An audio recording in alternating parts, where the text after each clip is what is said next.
La que tenía bóvedas llenas de billetes que nunca nadie vio, la que padece síndrome de hubris o de ego desmedido que le diagnosticó un señor por la televisión, la que se afanó todo sin que en ningún momento mostraran pruebas contundentes de ello, salvo un sinnúmero de publicaciones.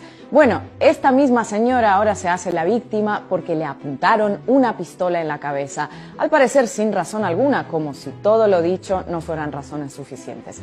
La pistola ni siquiera disparó y ellos ya montando escándalo donde no lo hay. ¿Quién me demuestra que no es un montaje barato?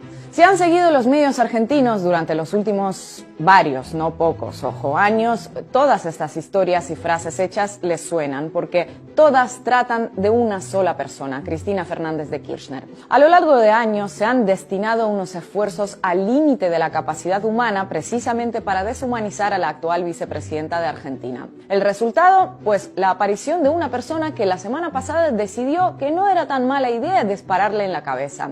Increíble que haya llegado a esa conclusión con toda esa información de la que hemos hablado. Fernando Sabá Montiel, de 35 años, apretó el gatillo 2 veces de un arma cargada con 5 balas. Por fortuna la bala no salió y ese fue el detalle que les hizo un favor a todo tipo de periodistas incisivos y voceros políticos para que pudieran cuestionar el arma, la intención del terrorista y el intento de magnicidio en sí. Tal vez pasado el primer momento, algunos sí tuvieron, digamos, el reflejo o la reacción de efectivamente condenar el atentado, muy visible, se ve una pistola a poca distancia de la cabeza de la vicepresidenta, pero luego comenzó rápidamente a difundirse, a instalarse la idea de un autoatentado, la idea de un montaje, la idea de que todo esto finalmente fue una gran simulación.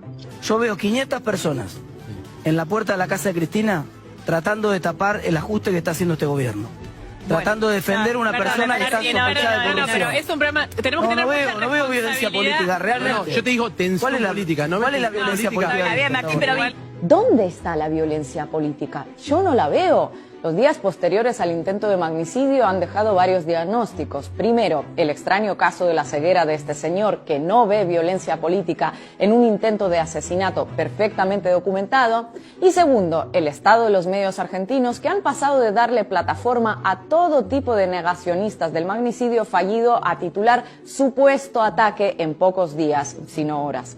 ¿Ella sabía o lo ayudó a organizar el supuesto ataque? Ya es supuesto ataque. Claro. ¿Por qué? Ya es supuesto ataque por las dudas que empiezan a aparecer. O sea, de alguna manera vos lo que decís es que los fiscales dudan de que haya sido un ataque. Que hay cosas que no están coincidiendo y que no coinciden desde el inicio. Supuesto ataque grabado por cámaras de televisión, transmitido en vivo, del que hay como 20 testigos interrogados y pruebas de que ha sido premeditado. Pero hay cosas que no están coincidiendo. Cosas que impulsan una serie de cuentas de derecha y de parte de la oposición política en redes sociales, y luego hay toda una variedad de medios dispuesta a amplificarlas. Como el guión no es nada nuevo, lleva años repitiéndose, parte de la sociedad recibe estos mensajes como algo totalmente lógico y probable. Me parece que sí hay un clima político que lleva mucho tiempo instalándose, elevando a niveles muy preocupantes, donde, digamos, se crea una subjetividad, una serie de deseos y pulsiones de muerte que son muy evidentes. En las movilizaciones contra el gobierno, contra Cristina, han llevado guillotinas, han llevado bolsas mortuorias. Esta semana se recuperaron testimonios de gente que dice hay que contratar a un sicario, esto se resuelve con la desaparición de Cristina. Hay todo ese clima de radicalización narrativa que luego pasa al acto en esta persona. Si fuera efectivamente la hipótesis de la autorradicalización producto de un empuje consciente en una estrategia política, ¿cuántas más personas piensan así o están buscando un posible pase al acto? Cuando entrevistaron a su mejor amigo, dijo, lamentablemente no había ensayado. ¿Qué quiere decir? Que en el fondo sí desea la muerte de la vicepresidenta. ¿Cuánta gente hoy desea la muerte de la vicepresidenta y cuánta está dispuesta a pasar al acto? ¿Sentís que quiso realmente matar a la mandataria, a la vicepresidenta de la Nación? Yo creo que su intención original era matarla, sí, pero lamentablemente no ensayó antes. Aunque lo más escandaloso de esto es la frase del amigo del atacante, la pregunta que le hacen no es menos preocupante. ¿Era o no era la intención del terrorista matarla? Cuando le pusieron la pistola en la cara y apretaron el gatillo, ¿sentís que realmente quisieron asesinarla? Este es el nivel de análisis de la realidad palpable y visible. Así las cosas, entre dudas, preguntas y permanente cuestionamiento de algo que parece obvio, salió un estudio de conversaciones en redes que reveló que casi el 63% de los usuarios argentinos no cree que el atentado fuera real, sino que considera que se trató de un simulacro. No tienen pruebas, pero tampoco dudas. La presidenta del PRO, Patricia Bullrich, está diciendo que fue una simulación, que fue un teatro grotesco. Los principales medios se victimizan, dicen los violentos son ellos, nosotros somos perseguidos por el poder, nosotros hacemos un periodismo que desnuda el autoritarismo de este gobierno que se parece al de Nicaragua y Venezuela. Ese es el discurso hoy, o sea, no se ve que se desescale, se ve que se sigue apretando un botón que lleva de mínima a lo que pasó en cuanto a la autorradicalización, de máxima la hipótesis, pregunta, especulación sobre ¿y si fue algo más? Pese a que a estas alturas ya se sabe que el terrorista no actuó solo, sino con complicidad de su pareja, pese a que está claro que la pistola no era de agua, sino una muy real con la que ambos posaron en fotos días antes del ataque, el show de dudas, sospechas, victimización y odio, envuelto en un manto de periodismo crítico, imparcial e incisivo, continúa. Y para cuando se vuelva más complicado sostener la teoría del autoatentado, la derecha mediática argentina ya trabajó en otra versión. La culpa de que le restregasen una pistola por la cara a Cristina Kirchner es de Cristina Kirchner. Atención. Pero acá tenemos que ser muy sinceros. Y ser sinceros y no tener miedo de decir lo que hay que decir. Porque la verdad que parte de lo que sucedió, y esto es comprobable chequeando los videos desde que empezó la vigilia, es porque Cristina había tomado la decisión de alentar esa vigilia. De permitir que se acercasen a ella y demostrar que sigue teniendo apoyo popular. Yo lo voy a decir, y no tengo miedo de decirlo, no tuvo una conducta responsable. No tuvo una conducta responsable. Una nueva versión del mítico «La falda era muy corta y salió de noche y sola».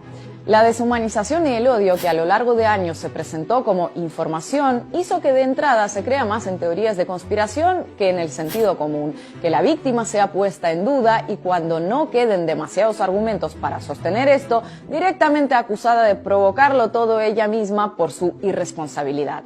No fue un simulacro, pero bueno, por poco, y si no lo fue, en realidad se lo merecía, así que tampoco pasa nada. Y suerte tuvimos de que no funcionara, o se habría convertido en una mártir, que no lo es, y así hasta el infinito.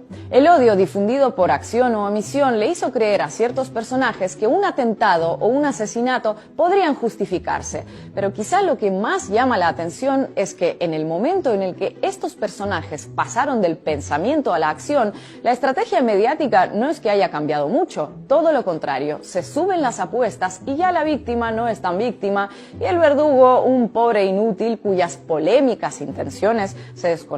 Hay una pregunta cuando uno ve que los medios siguen con la misma estrategia de inflar, apretar, empujar, que es, ¿lo que pasó fue un error?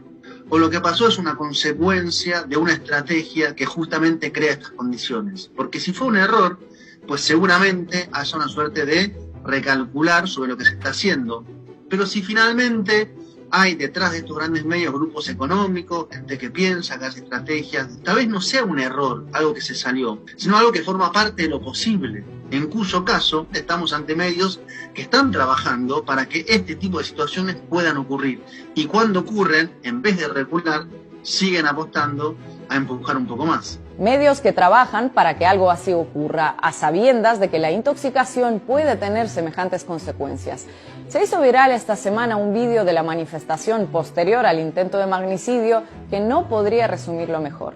O sea, vos decís que unos medios sean responsables. Sí, claro. Los medios de comunicación, La Nación, Clarín, Infobae, Perfil, La Nación Más, todos esos canales que donde pertenece Héctor Mañeto, sos culpable. ¿Y echamos a quién? Odiador del odio. Y firmame a mí, Héctor Mañeto se llama. ¿Y a quién echamos? La responsabilidad de los medios siempre amparada por la libertad de expresión. Libertad para difamar sin consecuencias, para fomentar el odio sin medida, para deshumanizar al adversario político hasta donde sea necesario para lograr unos objetivos políticos, y finalmente el atentado del que se habla como si no fuera gran cosa, o mejor todavía, como si no hubiera existido. El odio, como decía Depardieu, de los fascistas en Novecento, no nace de la nada como las setas, se le alimenta, se le riega, se le deja crecer con todo cariño y al final pues pasa lo que tiene que pasar con el odio.